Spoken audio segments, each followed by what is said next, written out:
Welcome back to This Day in Scottish History. I'm your host, Colin MacDonald.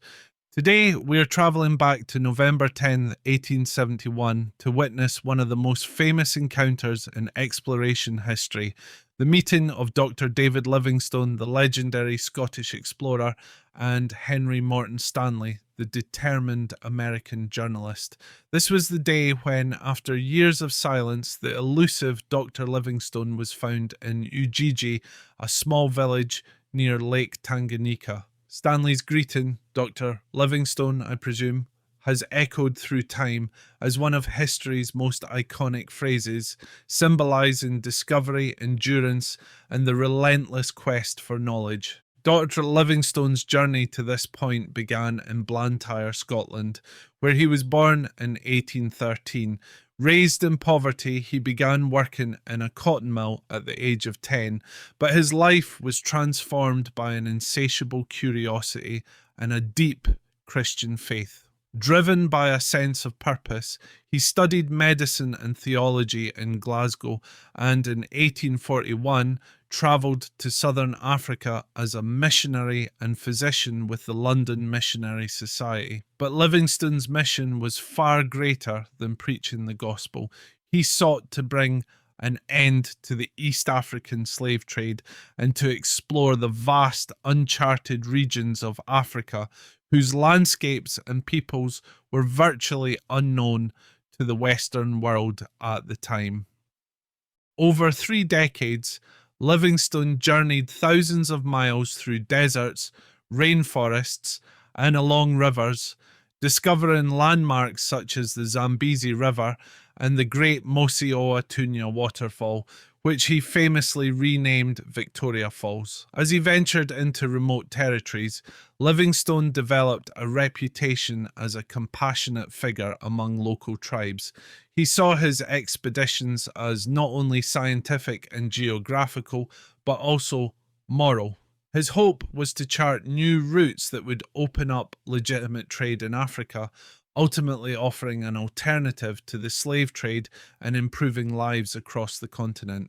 In 1866, Livingstone embarked on what would be his most challenging and final mission: to uncover the source of the Nile River. This mission would take him deep into Central Africa and prove to be an excruciating ordeal.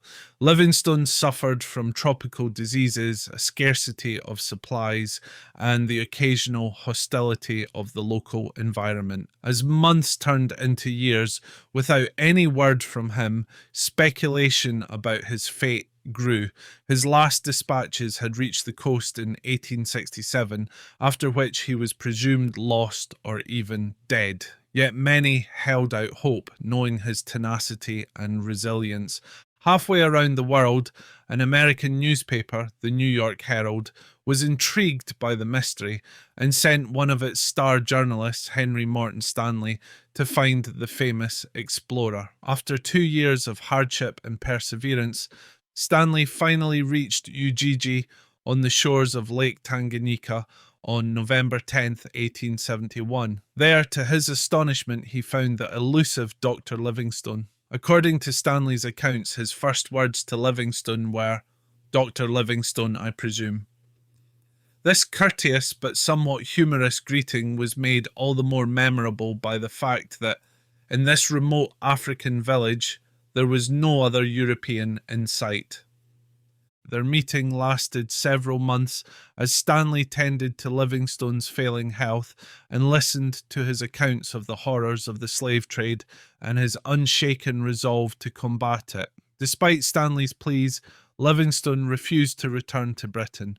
His mission, he felt, was far from complete. Instead, Livingstone pressed onward, determined to achieve his goals even at great personal cost. He would ultimately succumb to illness in 1873 in what is now Zambia, dying alone in the land he had dedicated his life to exploring.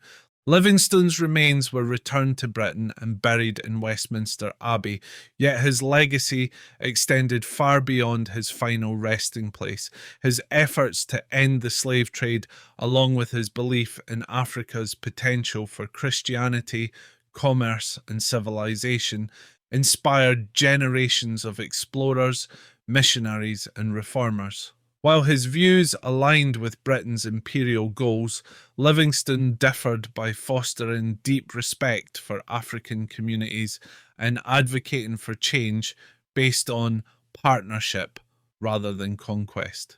Today, statues, museums, and place names throughout Africa and Scotland honour Dr. Livingstone. His encounter with Stanley remains a landmark in the history of exploration, a testament to his resilience and humanity. As we remember this momentous day, we're reminded of Livingstone's enduring dedication to humanitarianism and discovery, a legacy that continues to inspire. Thank you for joining me on This Day in Scottish History. Tune in tomorrow for another extraordinary chapter in our shared history.